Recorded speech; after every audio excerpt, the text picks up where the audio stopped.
Bismillahirrahmanirrahim. Assalamualaikum warahmatullahi wabarakatuh. Ihwafillah rahimakumullah. Alhamdulillah kita kembali bertemu dalam tema spesial kita, yaitu membahas Kitabul Jami', yang insyaallah sekarang masuk pada hadis yang pertama masih, tapi membahas pada bagian yang ketiga, yaitu tentang hak muslim kepada sesama muslim. Kita sudah bahas tentang kalau kita bertemu, kita senantiasa mengucapkan salam dengan saudara kita. Yang kedua, jika kita diundang, maka kita hendaknya kemudian memenuhi undangannya. Maka yang ketiga adalah kata Rasul Muhammad SAW di sini adalah wa idzastansahaka fansahhu. Jika saudaramu meminta nasihat kepadamu, maka hendaklah engkau memberikan nasihat kepadanya. Ini indahnya Islam di sini. Sebagai seorang muslim, kita tidak hanya mementingkan bagaimana diri kita menjadi orang yang benar dan berbuat benar, tapi kita juga berupaya untuk mengingatkan, mengajak, mengarahkan, membimbing saudara kita juga untuk menjadi orang-orang sama-sama berbuat benar seperti itu. Bahkan Allah dengan secara khusus menyatakan dalam surat Al-Asr misalnya, Allah nyatakan tawassaw bil haq, tawassaw bis sabr. Adalah menjadi orang yang senantiasa berpesan-pesan, mengingatkan untuk kebenaran dan juga berpesan-pesan untuk senantiasa berlaku sabar. Artinya di sini ada perintah Allah untuk kita saling mewasiatkan, saling menasehatkan, untuk kita sama-sama menjadi orang yang benar dan sama-sama kemudian berusaha jadi orang yang selalu bisa berlaku sabar. Nah, terlebih jika ternyata memang saudara kita datang membutuhkan nasihat kita.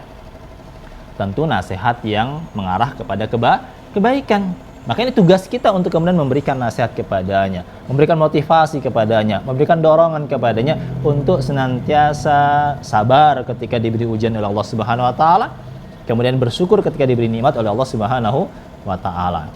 Kita tidak boleh kemudian mengarahkan teman kita, memberikan saran kepadanya. Saran-saran justru menjadikan dia lalai daripada ketaatan kepada Allah Subhanahu wa taala. Menjadikan dia kemudian menyimpang dari ajaran Allah Subhanahu wa taala.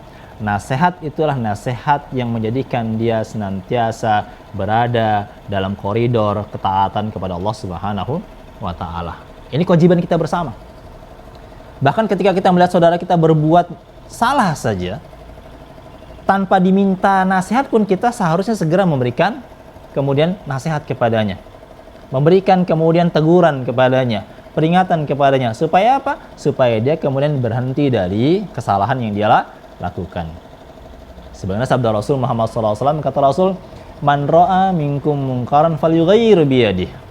Barang siapa yang melihat satu kemungkaran, hendaklah dia kemudian mencegahnya dengan tangannya. Artinya dia cegah langsung, jangan dibiarkan kemaksiatan, kemungkaran itu terjadi, cegah dia.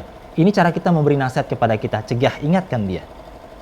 Kalau ternyata kita tidak bisa secara langsung, maka dengan kata-kata kita ingatkan saudara kita dengan kalimat yang baik, mungkin di depannya dengan kata-kata atau mungkin melalui japri di WA kita, ya, kita sampaikan kepadanya tentang yang dia lakukan ada sesuatu yang keliru supaya dia kemudian menjadi orang yang kembali kepada kebenaran. Atau setidak-tidaknya kata Rasul apa? Dengan hati kita setidaknya mengingkari perbuatan tadi, tidak membiarkan itu terjadi, tidak membenarkan itu. Ada pengingkaran dalam hati. Meskipun kata Rasul apa? Dzalika ad'aful iman. Itulah serendah-rendah iman. Tetapi setidaknya ada dalam diri kita. Nah, kita sama muslim berkewajiban ini saling menasehati, mengingatkan, ya. Untuk kemudian kita sama-sama bersama saudara kita untuk selalu berada di jalan yang Allah ridhoi. Ibaratnya kita sedang bergandengan tangan ini. Saling bergandengan tangan. Ketika teman kita keliru, kita tarik dia. Ketika kita yang keliru, teman kita yang menariknya. Maka Allah nyatakan dengan kalimat apa? Tawassaw, saling. Artinya apa? Kita punya peran yang sama.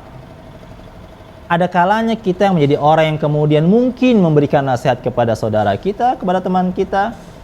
Baik ketika dia mungkin minta nasihat kita, atau mungkin kita sedang melihat dia berbuat sesuatu yang keliru, kita beri nasihat. Tapi bisa jadi pula satu waktu, kitalah orang yang butuh nasihat. Kita minta nasihat kepada mereka. Sehingga kemudian dia berikan nasihat kepada kita untuk kita juga menjadi orang yang sabar, tabah, benar dan sebagainya. Seperti itu. Maka inilah makna yang harus kita pahami, tawassaw bil haq. Itu tadi. Saling mengingatkan. Maka Ini yang menjadikan keutamaan kita insya Allah senantiasa bisa berdampingan, bersama-sama, bergandengan, menjadi orang tidak hanya senang, tapi juga menjadi orang yang bahagia bersama-sama dengan teman kita, saudara kita, keluarga kita. Menjadi apa? Menjadi orang yang mendapatkan ridha Allah Subhanahu wa ta'ala. Maka Rasul mengatakan di antara hak sesama kita lah wa idzastansahaka fansahhu, kata Rasul. Maka jika saudaramu meminta nasihat kepadamu, maka nasihatilah dia untuk tetap menjadi orang yang benar dan berlaku benar, dan tetap menjadi orang yang sabar dan berlaku sabar.